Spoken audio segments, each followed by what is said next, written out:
Voilà, bienvenue à vous, bienvenue à tous. Je termine cette étude sur ce verset, enfin ces deux versets de Galates 5, 22 à 23. Mais le fruit de l'esprit, c'est l'amour, la joie, la paix, la patience, la bénignité, la fidélité, la bonté, la douceur, la tempérance. La loi n'est pas contre ces choses. Alors après avoir étudié les 9 facettes du caractère de Christ, que sont l'amour, la joie, la paix, la patience, la bonté, la bénignité, la fidélité, la douceur et la tempérance, j'ai eu à cœur de terminer vraiment cette étude en nous arrêtant à ce que dit Paul, cette dernière phrase, la loi n'est pas contre ces choses. On peut se demander pourquoi Paul termine ce verset par cette phrase. Paul, dans un premier temps, veut dire qu'il n'y a aucune restriction à ce mode de vie par l'esprit. Pour comprendre cette phrase, il me semble qu'il faut s'intéresser au contexte de cette épître. Paul écrit aux Galates qui, après s'être convertis au Dieu vivant et vrai, j'ai envie de dire même délaissant les idoles, ont été tentés de se remettre sous le joug de la loi.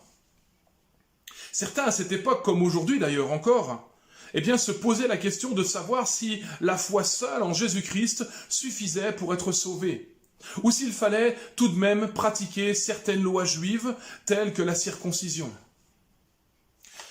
Paul écrivit donc cette lettre pour nier catégoriquement le fait que sous la nouvelle alliance, les exigences légales de l'ancienne alliance, la loi, la Torah, telles que la circoncision, avaient un lien direct avec l'œuvre de la grâce de Dieu en Jésus-Christ pour le salut de nos âmes. Il réaffirme aussi clairement que nous recevons le Saint-Esprit et la vie spirituelle par la foi au Seigneur Jésus-Christ et à son œuvre expiatoire à la croix, et non en s'attachant à la loi de l'ancienne alliance. Pour plus de détails sur ce thème, je vous invite à visionner la série de vidéos Ancienne et Nouvelle Alliance sur notre chaîne YouTube. Maintenant, j'aimerais que l'on puisse réfléchir aussi à un point bien précis.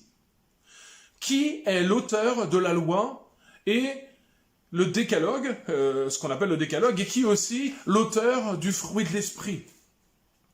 N'est-ce pas la même personne? Le Dieu trinitaire. La Bible nous dit ceci: toute grâce excellente et tout don parfait descendent d'en haut, du Père des Lumières, chez lequel il n'y a ni changement, ni ombre de variation. On trouve ça dans l'épître de Jacques au chapitre 1 et au verset 17.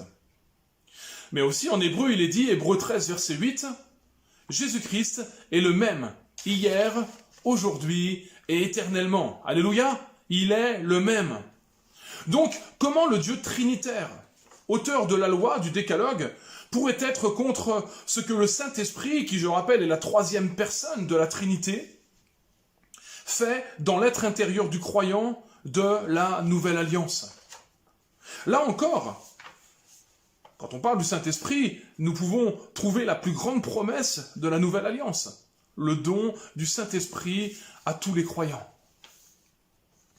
Quand on considère la loi, en y réfléchissant, ne fallait-il pas toutes les caractéristiques du fruit de l'esprit pour pouvoir respecter et même mettre en pratique tous les commandements? Regardons d'un peu plus près à ces commandements. Le premier nous dit « Tu n'auras pas d'autre Dieu devant ma face ».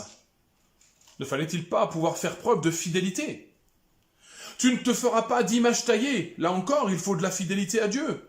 Tu ne prendras pas le nom de Dieu en vain. Ici, il y a la dimension de la fidélité, mais de l'amour aussi. Tu sanctifieras le jour du repos. Là encore, il nous est parlé de fidélité. Honore ton père et ta mère. Là, on peut parler d'amour, de patience, de bonté. Tu ne tueras point. Ici, on parle de la maîtrise de soi.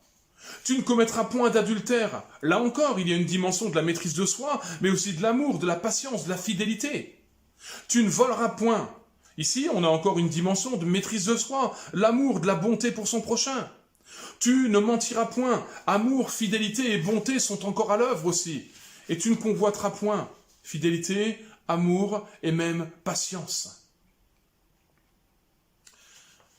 Jésus dit, dans Matthieu 5, 17, « Ne croyez pas que je suis venu pour abolir la loi, ou les prophètes, je suis venu non pour abolir, mais pour accomplir. Alléluia. Nous comprenons ici pourquoi. Nous avons besoin du caractère de Christ en nous. Étant sous la nouvelle alliance, je crois néanmoins que Dieu est toujours aussi désabusé quand nous mentons, quand nous convoitons, quand nous commettons l'adultère, quand nous prônons son nom en vain. Même si aujourd'hui le monde a désacralisé certaines de ces choses en en faisant même la normalité, et j'ai envie de dire même en les plébiscitant. La Bible appelle cette désobéissance le péché. Même si c'est un mot qui semble sortir de on ne sait où, la Bible appelle la désobéissance à Dieu le péché. Et c'est ce péché qui nous éloigne parfois encore de Dieu. Mais gloire soit rendue à Dieu. De ce que là où la loi condamnait la désobéissance par la mort, la foi en Jésus-Christ et en son œuvre expiatoire à la croix, eh bien, nous permet de revenir à Dieu, même quand nous avons désobéi, eh bien, par la repentance. Nous lisons dans 1 Jean 1, versets 8 et 9, « Si nous disons que nous n'avons pas de péché, nous nous séduisons nous-mêmes, et la vérité n'est point en nous. Mais si nous confessons nos péchés, il est fidèle et juste pour nous les pardonner et pour nous purifier de toute iniquité, que la gloire soit rendue à notre Dieu. » Jésus dira aussi en réponse à la question d'un pharisien quant à savoir quel était le plus grand des commandements, Jésus répondra en Matthieu 22, 37 à 40, « Tu aimeras le Seigneur ton Dieu de tout ton cœur, de toute ton âme, de toute ta pensée et de toute ta force. » C'est le premier et le plus grand des commandements. Et voici le second, qui lui est semblable. « Tu aimeras ton prochain comme toi-même. » De ces deux commandements dépendent la loi et les prophètes. Je conclus ainsi en disant que, comme pour la loi, nous avons pu voir au travers de toute cette étude sur le fruit de l'esprit qu'il est, comme le dit Jésus, pour la loi, eh bien, à la destination de Dieu, mais en même temps de notre prochain. Il s'avère donc, comme le conclut Paul, que la loi n'est pas contre ces choses. Amen. Bonne méditation et à bientôt.